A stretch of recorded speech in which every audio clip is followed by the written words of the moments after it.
Do you still use the word millennials to refer to teenagers? You are committing a huge mistake. Hi, I'm Michael Roy Solomon, a medical professional and a development communicator. Today, I'm going to discuss with you the different generations, such as baby boomers, Generation X, Generation Y, or the millennials, of course, Generation Z, and many others. So stick around.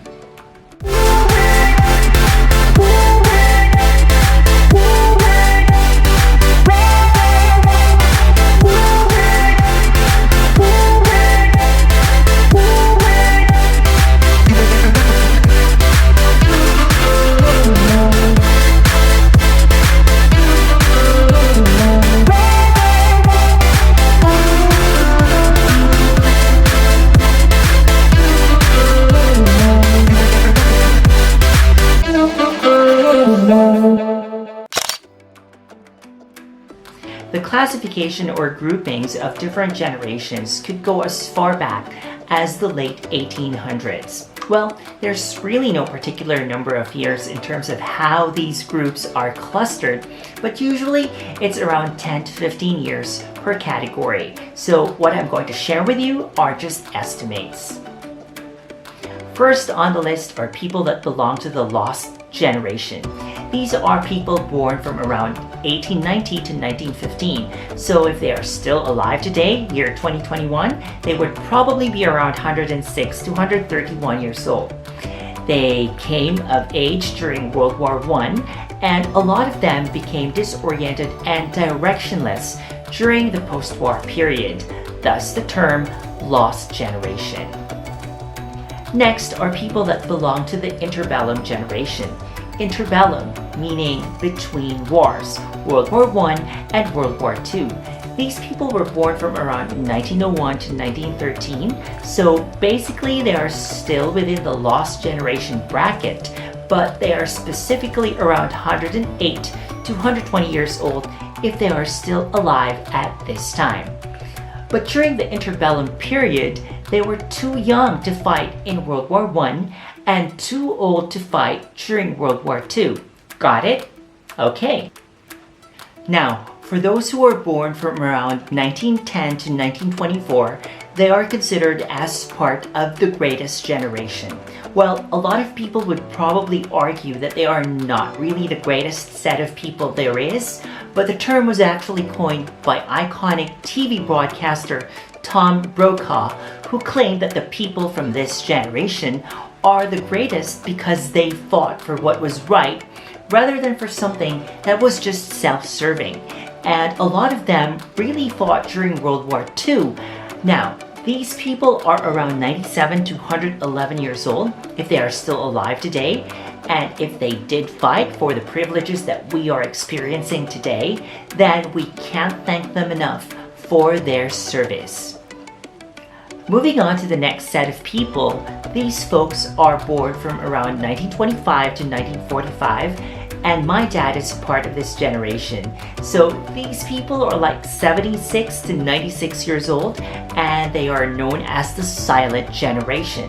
They grew up during the Great Depression in the 1930s or just right after, and their parents are mostly from the lost generation.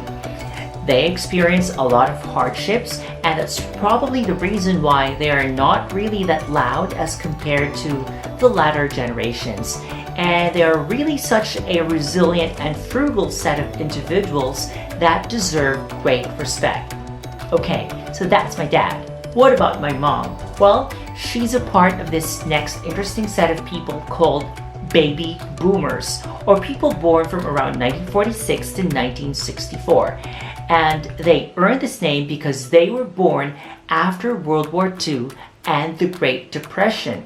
And what happens after a war? Yup, population explosion. So these people are like 57 to 75 years old by now, and their parents were mostly from the greatest generation. And since they grew up at a time when wars and economic depression were already over, they experienced a sudden exposure to prosperity. And this explains why they became such great consumers, as in spending is a way of life for them. which is actually good because it really fueled the economies at that time. And since the baby boomers fully understood the benefits of the absence of wars, most of them became very passionate in protesting the war in Vietnam. However, two notable assassinations shocked them: the assassination of US President John F. Kennedy in 1963 and the assassination of Martin Luther King in 1968. But of course, they were fascinated when they watched how US Apollo 11 successfully landed on the moon back in July 1969, just a day after Gloria Diaz won as the first Miss Universe from the Philippines. Amazing! After the baby boomers, those who were born from around 1965 to 1979 are known as the Generation X. Now, these people are roughly 42 to 56 years old this year, and they probably comprise your set of uncles and aunties. Well, some may even have some grandkids already, and that's an amazing milestone for them.